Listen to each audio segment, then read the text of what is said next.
Our definitions are everything. I recently realized that even if a word is in the dictionary, it often has a different meaning from person to person. Sometimes an emotional difference and sometimes an intellectual difference. But I think the important thing to remember is you decide what words truly mean to you. And this simple mindset shift can be a game changer in your daily life. Few things are as powerful.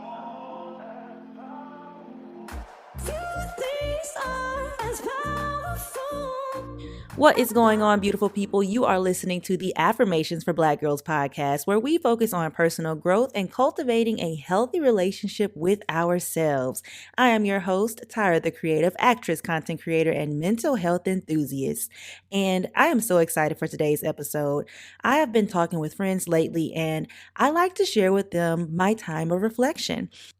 And I just recently shared with a friend that I am mind blown at the mindset shifts I've made in my life lately. I realized that I decide what words mean to me. So we are about to dive into 6 words that resonate with me a bit differently these days than they used to. But first, let's get into the affirmation of the week. This week's affirmation is: happiness is a choice that I continue to choose each and every day. Happiness is a choice that I continue to choose each and every day. Happiness is a choice that I continue to choose each and every day. Really drop in with me, y'all. Happiness is a choice that I continue to choose each and every day. Happiness is a choice that I continue to choose each and every day. Happiness is a choice that I continue to choose each and every day. Let's say it one time together and truly believe it. Happiness is a choice that I continue to choose each and every day. So, I just recently listened to an inspirational video on Instagram in passing, and I had heard this message time and time again, but this time was the first time that I truly listened to it and analyzed what it meant. So, the message was that happiness is a choice. You have to choose happiness, just like our affirmation for the week. But for the longest time, I didn't believe that, y'all. I could even go as far to say that I had a victim mindset, which simply means that you think things happen to you and you can't do anything about that. But if you've ever really felt this way, I am here to say, sis, bro, person, you can do something about it. You have to choose to fight. You have to choose to laugh. You have to choose to persevere. You have to choose to heal. Life is full of choices, and I truly believe that as a society, we are subconsciously taught that life happens to us. And this is why I love the time that we're in. I think we are in a revolutionary time where people are taking their power back on a grand scale, and we all have a front row seat to it because of social media. Because way back in the day, you could only listen to what was played on the radio or what they decided to play on TV. There were no search engines or a way to curate content to fit your lifestyle in a user-friendly way. I mean, there were books, but not everyone had the same level of access to books and newspapers and all of that stuff. And I say all this to say that through the power of social media and the internet, I have been introduced to knowledge that I did not have when I was younger. And one of the biggest things I'm grateful for is some of the mindset shifts that I've made and the relationship changes I have made with certain words. Now, Every word has a connotation and a denotation. So let me put on my fake English teacher hat right quick. So the denotation, in a nutshell, is the literal definition of the word, the definition that is in Merriam-Webster dictionary, right? While the connotation has emotion attached to it. It's the idea or feeling that the word invokes in you or in people. And a lot of words, for me, used to have a very negative connotation versus a positive one. Meaning, when these words were said or brought up in conversation, I would typically feel uneasy, sad, unworthy, and overall just have a less than stellar reaction to these words. And as a Black woman focused on healing and becoming the best version of myself for my future family and my lineage, I have redefined these words in my brain, and I'm excited that I am no longer upset when these words are said.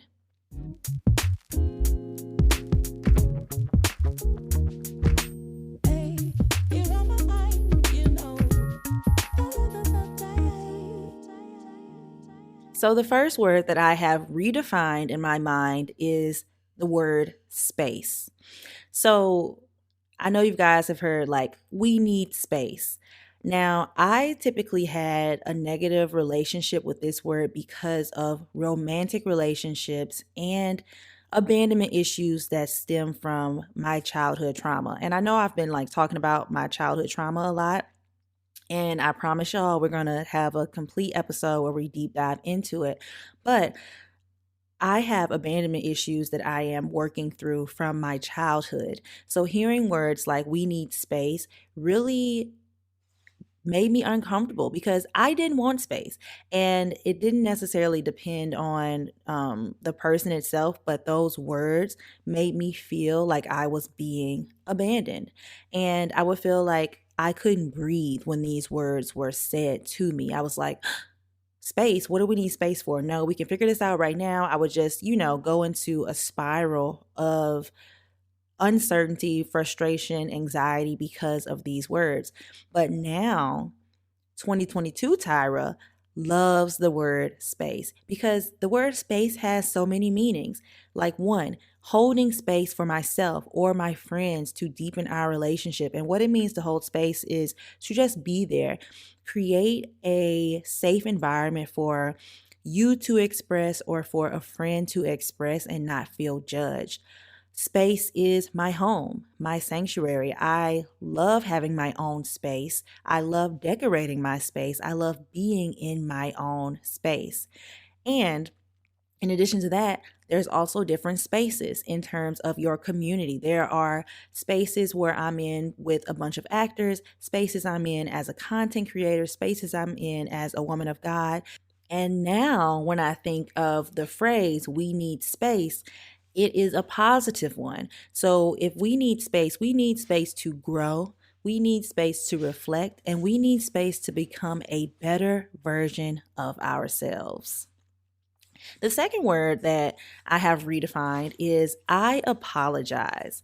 So, okay, remember when you did something as a child and your parents would say, now go apologize? Y'all, I hated that so much because I didn't want to apologize. I did what I did and I did it, and I'm standing on my 10 toes in it. But I hated the feeling that I had done something wrong. Now, I'm still very much the type of person who doesn't like to do things wrong, but I think it was very dramatic, or maybe that's not the right word. It was very excessive in the way that I hated that feeling that I had done something wrong when I was little. But now the word apologizing simply means that I have realized what I said or what I did was either hurtful, incorrect, or something of those along those lines, and I now have the opportunity to grow. Now I love apologizing, but honestly, I apologize a lot. And it's very important that you are not saying that you're sorry or apologizing when it's unnecessary. So it's actually been kind of a task for me to find balance with the phrase I apologize. And what I mean by that is, let's say that you were late for work or something like that because something happened. We would typically say, I'm sorry for being late. But honestly, something that's better to say to people is, thank you so much for waiting on me. Now, let's say that you hurt someone's feelings. I apologize for hurting your feelings. You don't necessarily want to say, thank you for, I don't even know. I don't even know what the opposite of that would be, but those are the types of things that you want to apologize for versus more frivolous things. And I will say, I am still growing in the space of apologizing because there is still a little bit of either embarrassment or sadness around apologizing for me. So, the only way to combat that is to continue apologizing. Anytime you did something wrong, don't just be out here, like I said, don't just be out here apologizing all willy nilly for no reason. But apologizing is a great thing, and you should find power in that apology. The third word that I have redefined as a healing Black woman is the word peace. Y'all, peace. I didn't really have a negative connotation around this word, but I was honestly indifferent. So when people would say the word peace to me, I'd be like, okay, they're at peace. They're happy. They're content. I literally thought that the word peace meant content. And it doesn't necessarily mean that. It means freedom from disturbances. You are in a tranquil state. And now, y'all, my peace is everything. Okay. I just realized what peace actually feels like after my last relationship. And I was reflecting as I was driving one day, and out of nowhere, I just had a thought. I was like, why do old people sit outside on their porch for hours doing nothing? Because when I was little, I would see my grandparents doing this, and I was like, what are they doing? They are so boring. Like, being old is so boring. And I just believed this in my mind. But what I've recently realized, since I have, if you guys did not know, I have a balcony and I have created an outdoor oasis out there. I love sitting out there. But I realized through sitting on my own balcony just for hours, just sitting there, enjoying the breeze, enjoying the sun, listening to the birds, that is peace. They were truly in a peaceful state. They were at peace on their porch, either reflecting or just, I don't know, spending time with themselves. But that was the first time that I actually saw people being at peace, but I did not understand it. And I'm so excited that now I actually understand at least one way peace can look for a person. Now, I say that I realized what peace felt like after my last relationship because of the definition.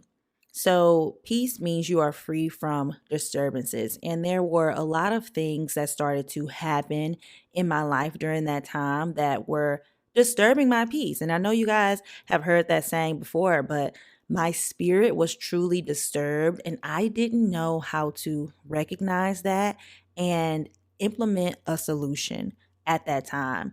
And that's why I realized that after the relationship ended, I was like, wow, I feel so at peace now. And I went through a checklist. I was like, okay, why are you at peace right now, Tyra? What has shifted in your life so you can make sure that you keep this peace? Because peace feels very, very nice. So I'm at peace now, and I'm super excited to be here. And in addition to all of that, the word peace also means acceptance. And I wasn't always someone to just accept things because, for one, I don't like change. I don't like things not going my way. And it's hard for me to accept those things. But when you accept things, that means you're at peace with it. You have come to terms with whatever it is, and your spirit is now peaceful about it. You're not thinking about it constantly, frustrated about it, upset, thinking about ways that it could be changed. You are truly at peace. Word number 4 is no.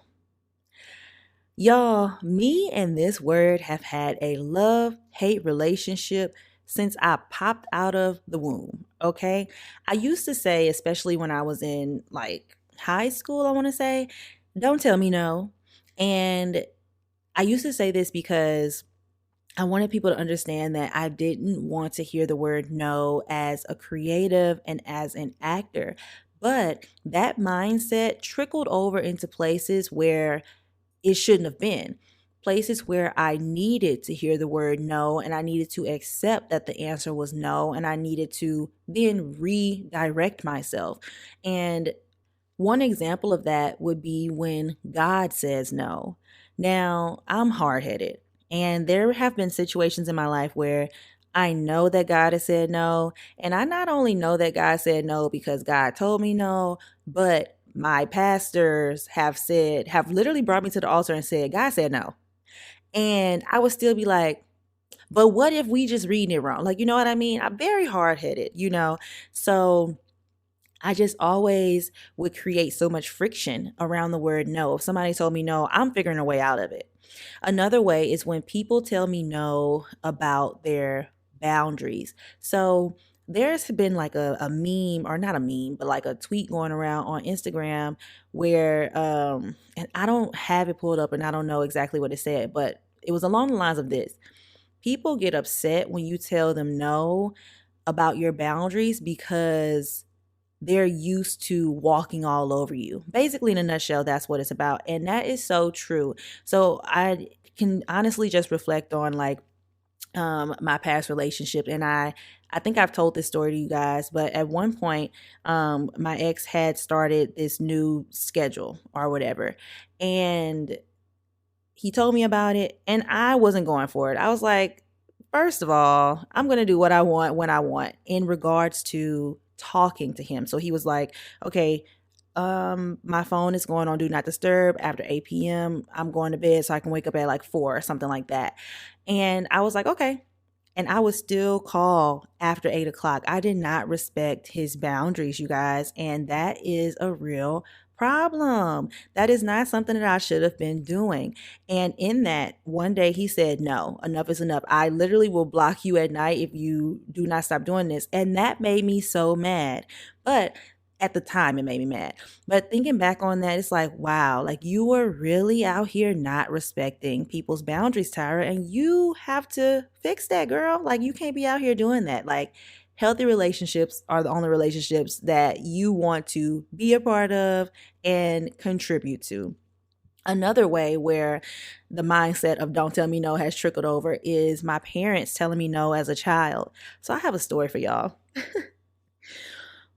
I was in like middle school and my mom and dad, first of all of the 90s babies, have y'all had this, what was it called? It was like this curfew thing on your phone where your phones would turn off after 9 p.m. My mom and daddy put that on me and my brother's phone. So I was upset about that. I was like, how am I going to talk to my friends? I love talking to my friends until I fall asleep. Like, stop playing with me. The caveat to that was the people could still call you, right? So my mama looked at the phone bill and saw that I was still on the phone after like 9 o'clock. So she decided to take my phone. She was like, Tyra, no phone after 9 o'clock. So I'm gonna take it every night. You're gonna bring your phone in here and we're gonna put it in the drawer. I said, okay, I'm gonna show you, Ma. Y'all, why did I take my SIM card out of my phone and I had a burner phone? I had a burner phone and I would put my SIM card in there and I would tell my friends to call me after 9. And if my friends didn't call me, I would go in the kitchen and use the house phone to call them and say, girl, call my phone. I got my other phone. Y'all, I did not like hearing no. As a child, I did not.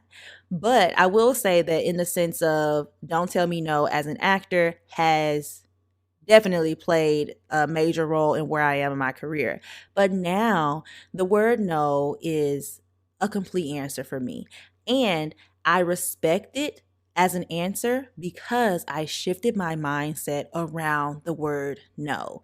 So no is a great word for boundaries. You don't have to explain yourself. No means no, and it is a complete sentence. Even though subject verb agreement is not really happening there, it is a complete sentence in a sense of that's all I got to say to you. No. I've also started to accept no's from friends. And if they don't offer up more information on the no, I don't necessarily ask them, well, why this, why that, even if I have questions, because that that's a boundary. No. No means no. And just leave it at that. And something else that I learned is that a general life lesson, no can mean not in this way, but another way.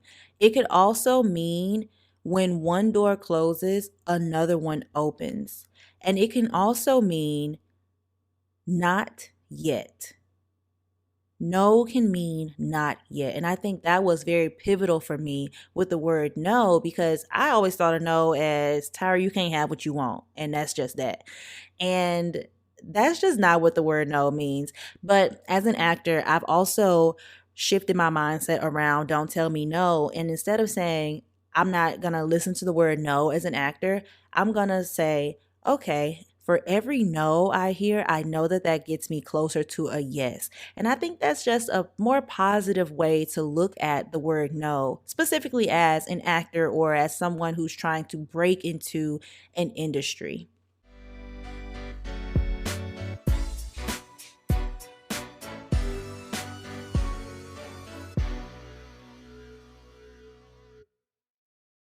Hey, do you want to make a podcast? Spotify's got a platform that lets you make one super easily, then distribute it everywhere and even earn money all in one place for free. It's called Spotify for Podcasters, and here's how it works. Spotify for Podcasters lets you record and edit podcasts right from your phone or your computer. So no matter what your setup is like, you can start creating right now.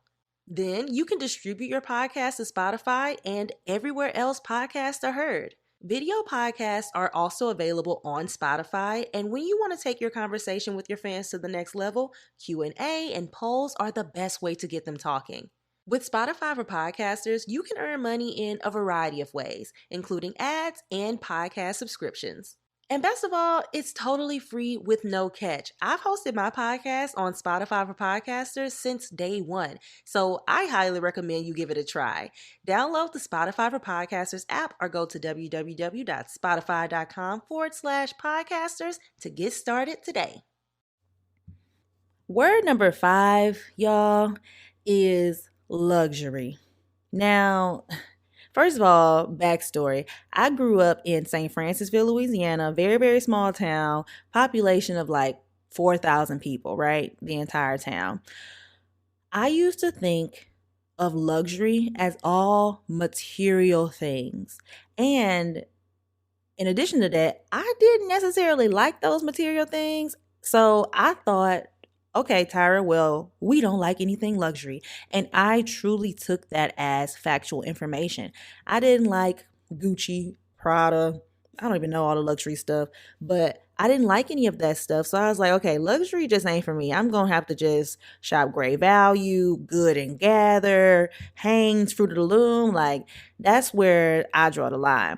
But through a bunch of conversations with my best friend Bria, who has actually been on the podcast, I learned that luxury is just assessing your daily life and taking it up a notch. Now, if you want to learn all about incorporating daily luxuries into your life, I do have an episode with Bria Black, my best friend, where we deep dive into ways we have incorporated luxury living into our daily lives without breaking the bank and increasing joy in our lives. So definitely go check that out. It is a must listen.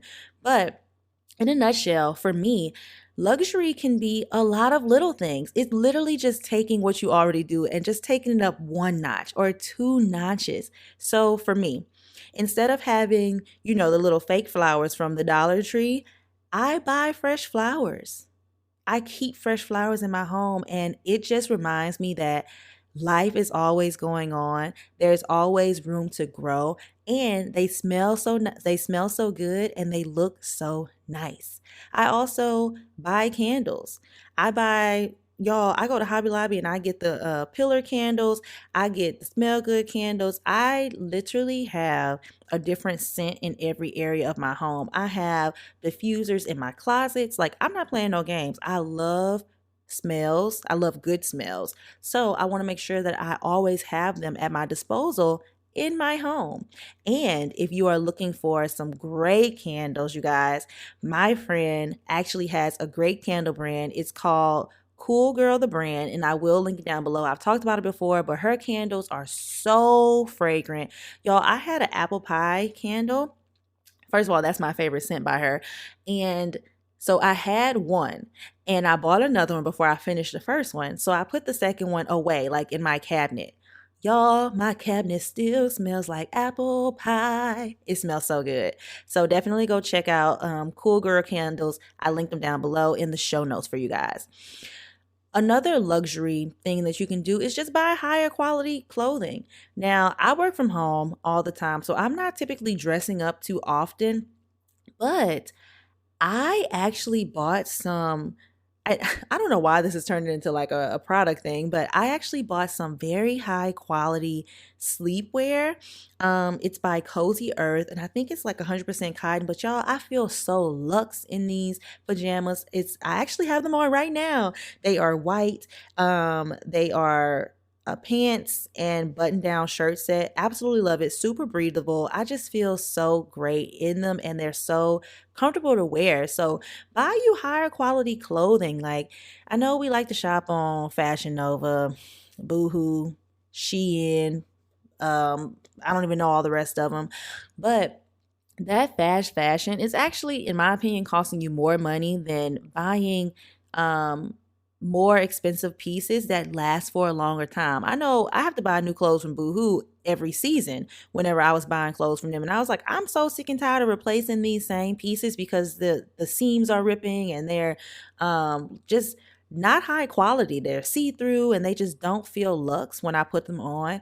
But actually Bria was like, girl, you need to start shopping at like ASOS, Zara, finding statement pieces and these types of things. And I was like, I did not think about that.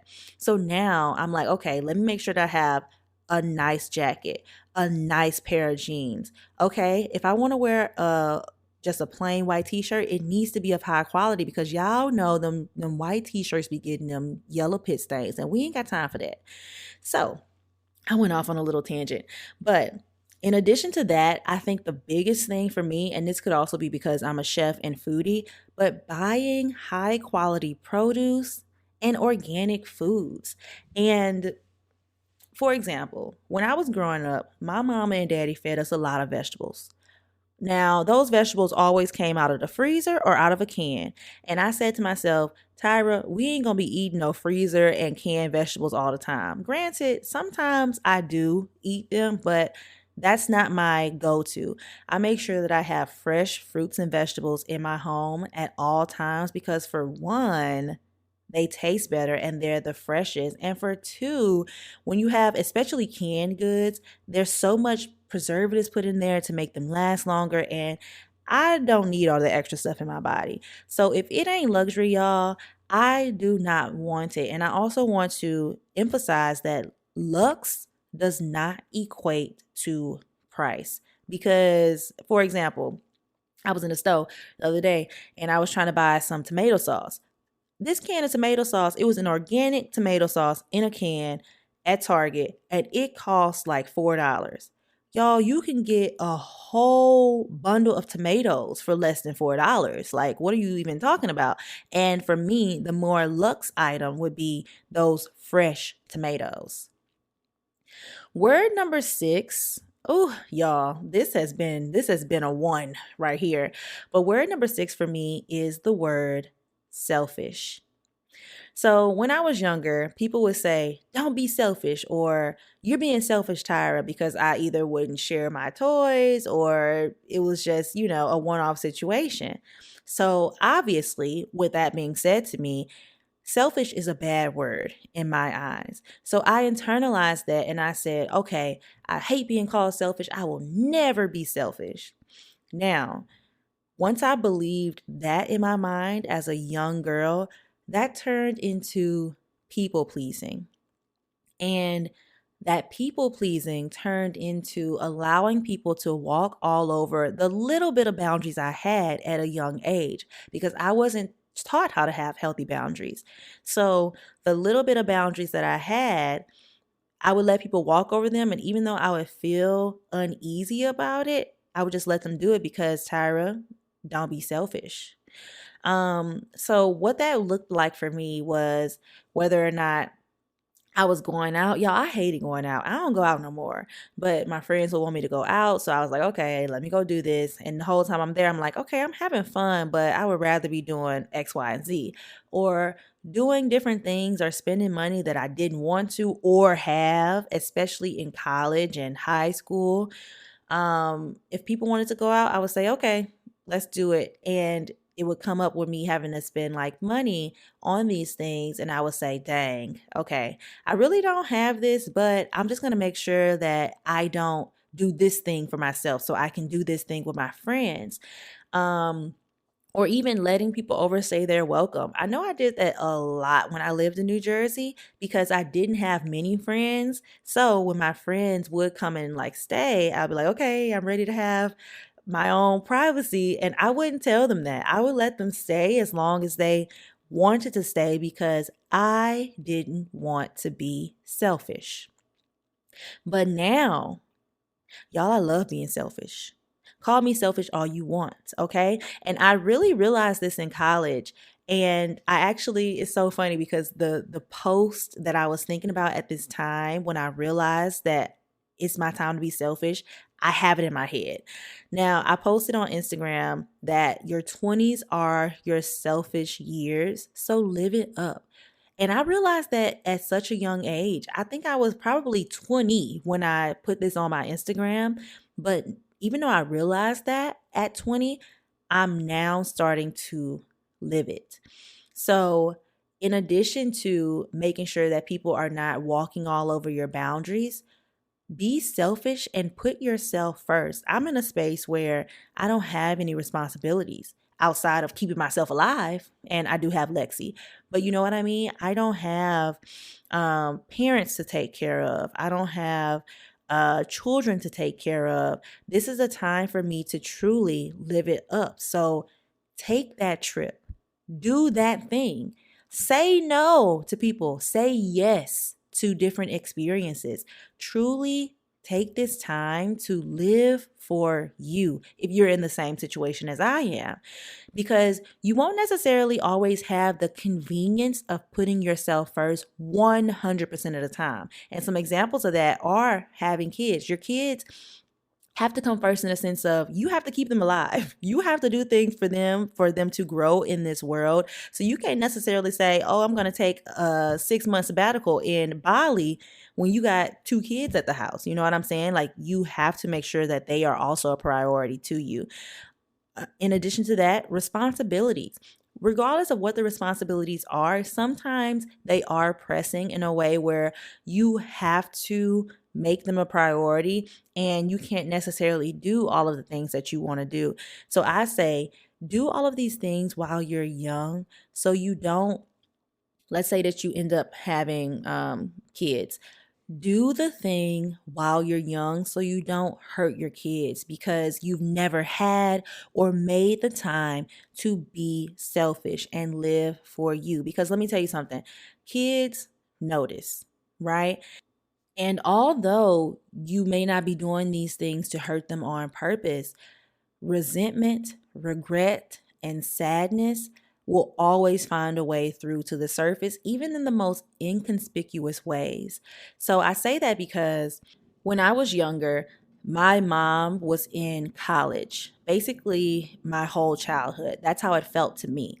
And even though she had, put us first because she ended up having me and my brother, she had to drop out of school and then she went back to school. There was still some sadness around that for me because I wanted to know my mom more. You know what I'm saying? But she had to be selfish in that moment, even though she had us. But from a kid who was sitting on that side of the table, I want to get my not my entire life, y'all, but I'm just saying, like, have the experiences now so that you could truly be there for your kids, because every child is different, for one. So you never know what they're going to internalize and how that's going to shape them into adults. So I really want to make sure that they are a priority. You are always your number one priority. Don't get me wrong, but whether you're married, your marriage comes seconds, and then kids come right after that. And I say that because you have to be right with you before you can be right for a marriage. And your marriage has to be right so you guys can work together as a team to raise those kids.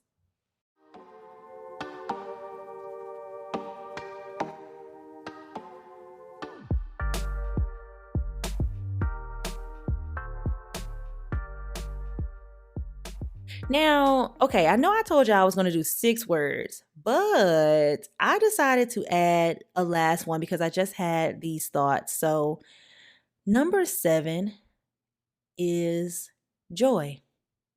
Now, this is another word that I originally felt indifferent towards, and I was like, oh, okay, joy. It's like being happy or having a happy experience, and that's it. And I thought nothing more of it. But now, joy is one of my favorite words. But I realized that you should be living in a state of joy. And what that means is, even when you are sad, you should still have an underlying sense of joy. And I recognized that I was experiencing joy when I moved into this new apartment and I truly began to live my life as a single Black woman.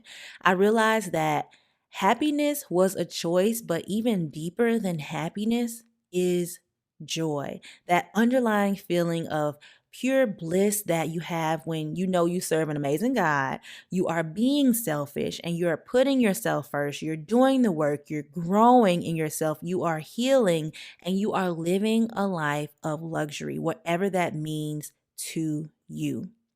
So, I think the thing that ties all of this together that I've just talked about is that I am growing.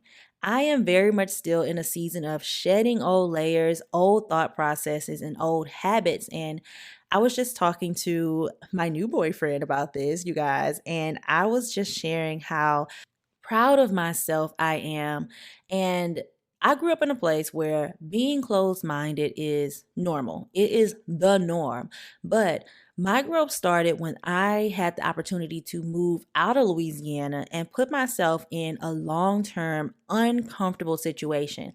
And I have been on that growth path ever since then. I also mentioned that I am no longer a child. And sometimes, as children, when we aren't specifically taught things, we create our own rules and beliefs in our head. And I am still unlearning some of the things that I taught myself and believed that were 100% factual information. So it's honestly so rewarding to look back on my life and see how far I've come. And I'm not done yet, and I'm super excited for what's to come in the rest of my 20s.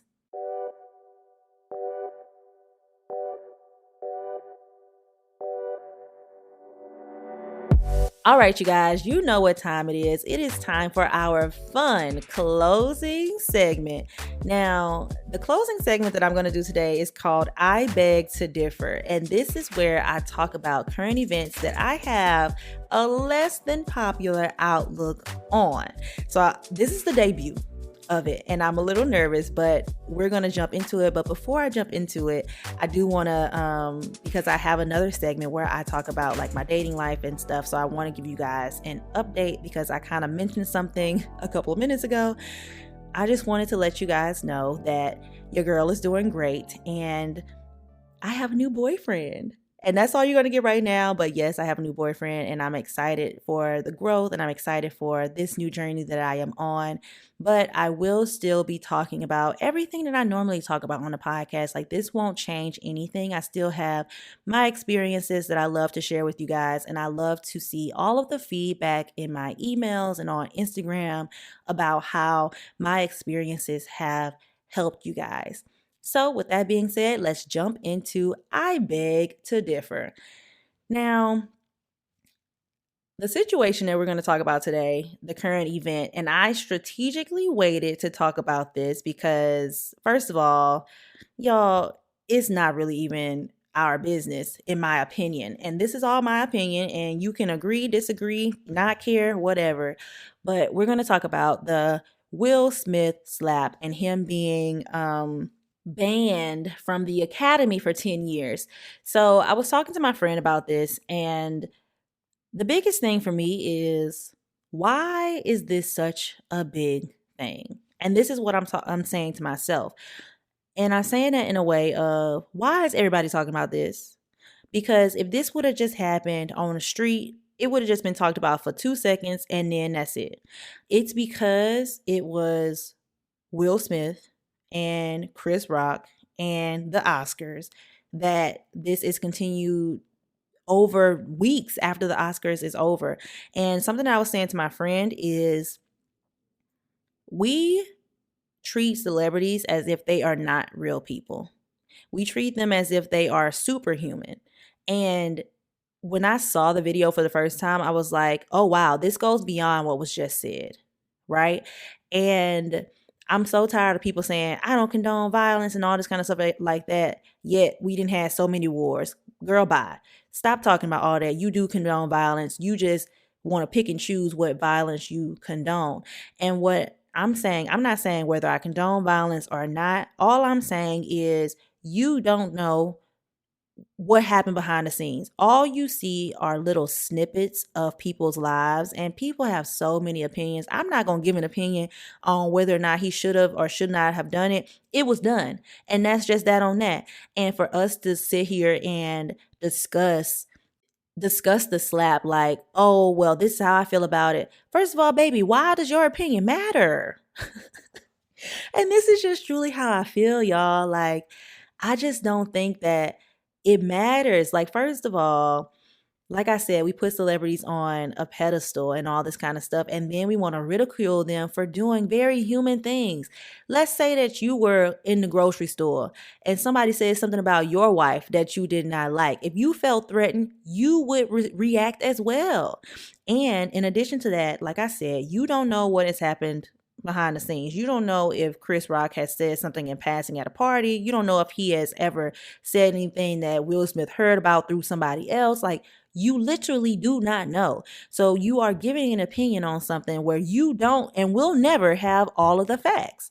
So with that being said, I think this whole thing was just, we should have just been like, okay, it happened. Y'all handle that on y'all's own. I don't think he should have been banned from the academy for 10 years, because look at all the other stuff that's been happening with all these other men. Harvey Weinstein got what, like 80 some Oscars, and he still got all his and he ain't banned. Okay, bye.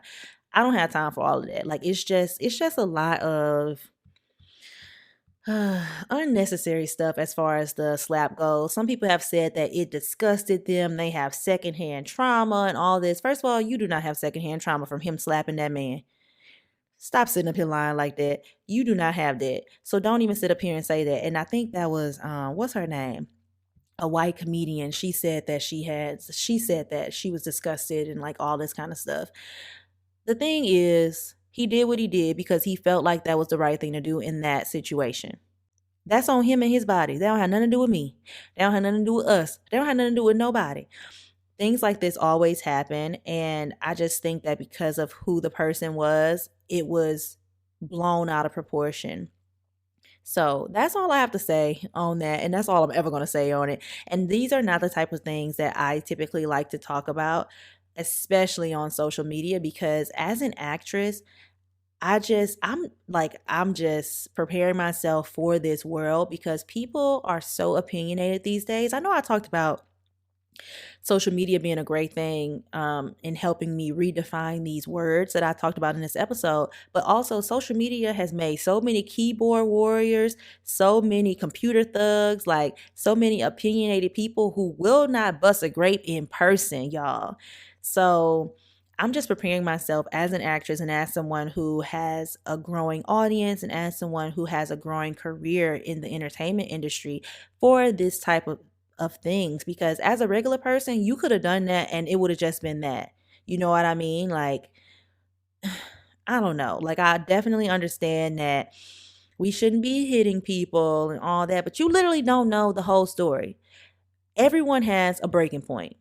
Everyone. And you need to look at yourself as well and seeing what part you play in that. Because the thing is, the joke wasn't even funny. Like, why you said it? And people are saying, okay, well, she said that she loved her hair. Or, okay, well, didn't nobody know she had alopecia? None of that matters. If you say any of that, then you shouldn't have said the joke. What are you saying the joke for? What are you saying a joke for? Please tell me. I just want it out. Anyways, I'm done with that, you guys. Thank you so much for tuning in. That is all that I have for you today. Make sure that you subscribe to the podcast. Make sure that you rate. Make sure that you review.